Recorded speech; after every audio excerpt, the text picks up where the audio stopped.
Hey y'all, Zach McDonald, your real estate agent with Real Property Associates. And today we're going to talk about buying a house. And the question we're going to answer is, how do we know when we're ready to buy a house? So, are you ready to buy?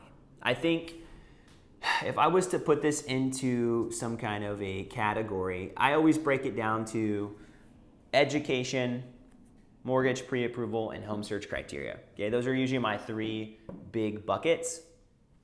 And I think today we'll talk about it in that sense, but I think before, especially right now, thinking about buying a house, I really want to have my employment situation figured out. So before we even really get into those things, what's the job situation look like? Do I plan to stay in my job for the time being?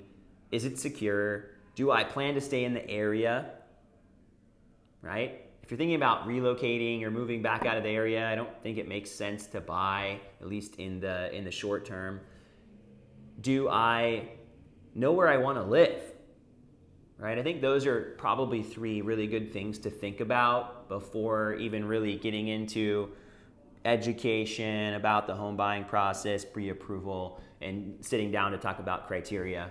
I personally wouldn't spend a lot of time browsing properties, looking at prices, going to open houses, doing all sorts of stuff if I didn't at least have some clarity about my job, whether I even wanted to stay here, and whether I knew where I wanted to be. So I think if I can answer yes to my job being secure and staying here and maybe even getting better, yes to I know where I want to live, and yes, I want to stay here, then I think it's time to talk more about education. And I think that's where it all kind of starts. If you've never purchased a house before, this is probably the most important part as you're getting started, is to understand what you're doing.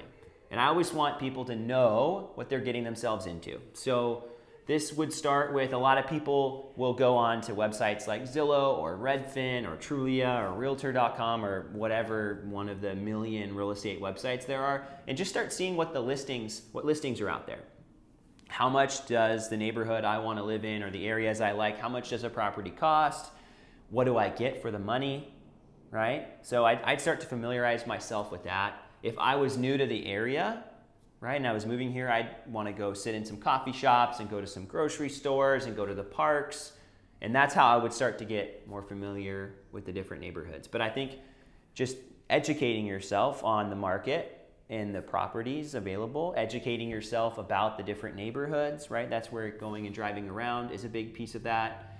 And then I think there's education on the process. So on this channel, we have a whole bunch of videos about the home buying process and how to buy a house.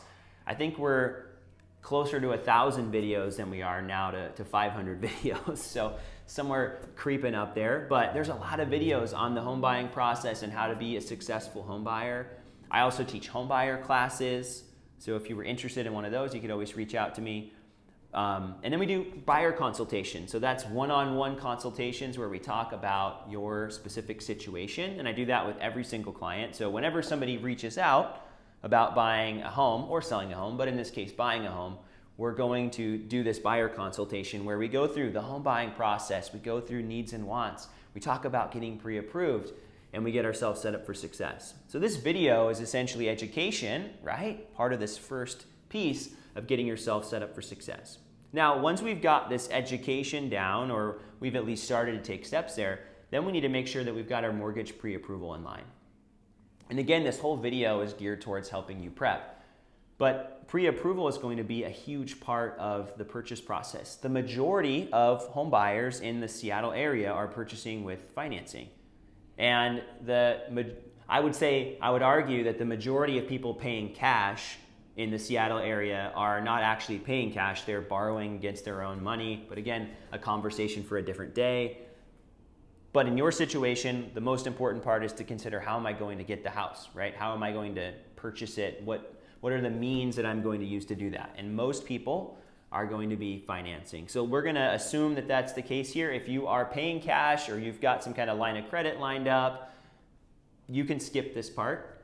But for most people, you need to consider a few things with your pre-approval. So that's your income, right? How much do you make? And then they're going to be considering your assets. That's how much you have, whether that's in the bank or in the stock market, retirement accounts, things like that. And then they're going to be looking at your credit.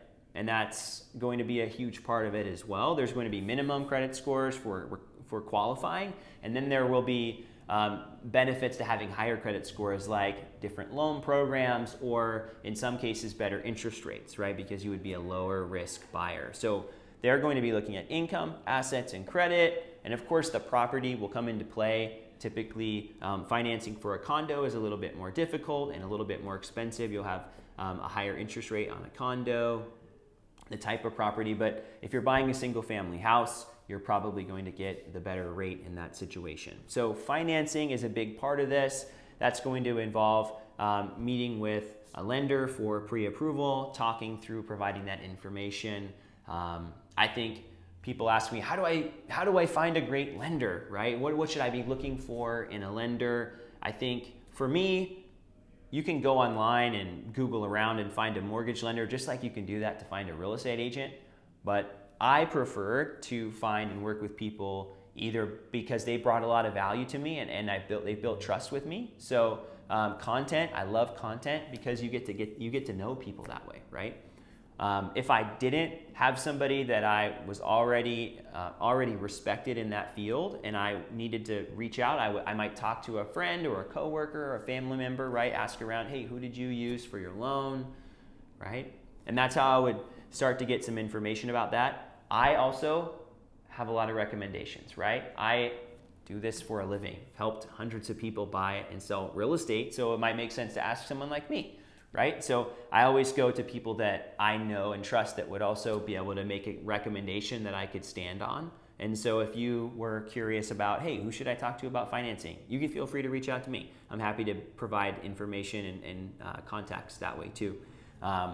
But I think when I'm looking at financing, when I'm buying a house, I'm looking at somebody who's going to get the job done and is going to have a competitive rate. I'm not necessarily looking for the best rate because I know that rates are always changing every single day. And so if I get a rate, especially right now, as I'm recording this, rates are in the upper sixes. I know that that rate's not going to be the rate I keep for a long time. So I'm not going to be stuck with that rate forever. So for me, I would definitely want to make sure I get my house. And what tends to happen is when the market's not as strong, you have deals falling through more regularly. And a big part of that is because there's not as many buyers to choose from, if that makes sense. But buyers also will choose lenders that maybe are giving a tiny bit better rate, but there's no guarantee you're getting to the finish line, and they overlook things. So I've just seen that more recently. It's happening again, and I always talk to people about that up front. When you're making a purchase, the number one goal is to get your house, right? You don't want to lose out on your house because you chose a lender that can't get to the finish line. And so with a purchase, I think that's probably a higher priority to me, and then I would put rate as a lower priority because that rate can always change. Now, if you were refinancing and you already own your house, you could always get a different rate in the future, and it could take 30, 60, 90, 120, it could take forever, and it could not happen, and you might have to change lenders, and that is not going to have any negative consequences for you. But if you're purchasing, I think getting to the closing table and finishing is the biggest priority when you're looking for a lender. The third and final thing we'll talk about here in this video is the home search criteria. Now, I think location is a big part of that, so I encouraged just doing some research, right? Getting to know the neighborhoods, getting to know the houses in those neighborhoods. But I think if we're looking at criteria, it's going to be location, and then you're going to have things about the house and the yard, right? And most people have a preference. They have a preference over either the house or they have a preference over the location. So something is most important. And if you have to boil it down, I would really focus in on what's more important to you. Is it the location or is it the house? Because then you can make compromises on the location or you can make compromises on the house. Most people have to make compromises.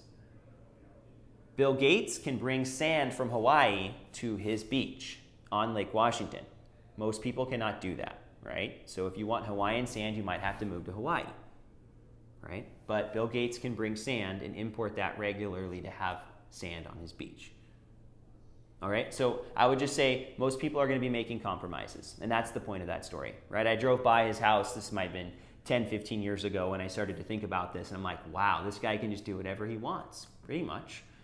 But when we're thinking about real estate and purchasing, what's the ideal house, right? What are my needs? what are the wants, and then what are the deal breakers. Those are my 3 categories, right, for home search criteria. I would then start looking for all those things, and then I would figure out where I could find them.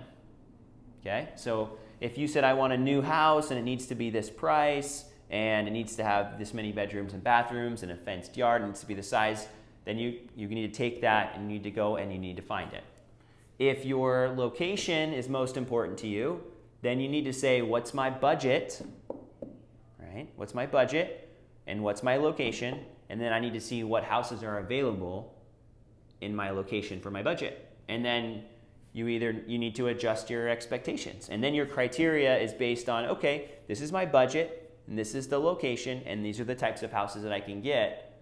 And then you start to adjust your criteria accordingly. So again, that's why I think it's super important, because you're either really focused on the type of house or you're focused on the location. But then if you're focused on the location, you may have to adjust the expectations. So closer into the city, you're probably going to have, if you have a tighter budget, you're going to have maybe a condo or you're going to have a townhouse. But if you're farther away, you might be able to buy a single family house, right? If you're really focused on a specific type of property, maybe it is a condo, you might actually have to be closer to the city versus farther away. Or if you really like a townhouse, you might have to be closer to the city versus farther away. There's not as many options. So again, it goes in lots of different directions, but I think that's why it's really important to dial in, is it the type of property or is it the location? Let's wrap this video up with a little bit of a summary, okay? So if you're thinking about buying a house, I think the market is always changing, right? Up and down. Timing the market's difficult. I don't personally focus and fixate on that. I think about getting into the market when I can versus trying to time it perfectly. If you're watching this video though, near when I recorded it, we're in September, actually no, we're in October now. We're in October 2022. The housing market is down from where it was earlier in 2022 at its record highs. So if you can find opportunities, that's great, right? If there are opportunities in the market, take advantage of those. But I think considering more, where am I at? Where am I, right? I think that's what I'd be thinking about the most, because you're thinking about a place to live, right? And for me, I have a family. So I'm thinking about, number one, learning how the process works, getting educated, getting prepared. And some people take a lot longer to go through this process than others.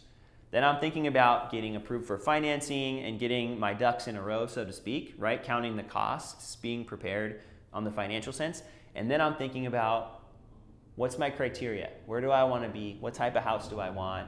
And then lining that all up. So as a real estate professional, I'm always studying the market and staying involved in the market. But part of what I do is managing this whole process and making a great experience for buyers and sellers. And in this case, we're talking about buyers. So how do we get from point A to point B to point C, and how do we make that smooth?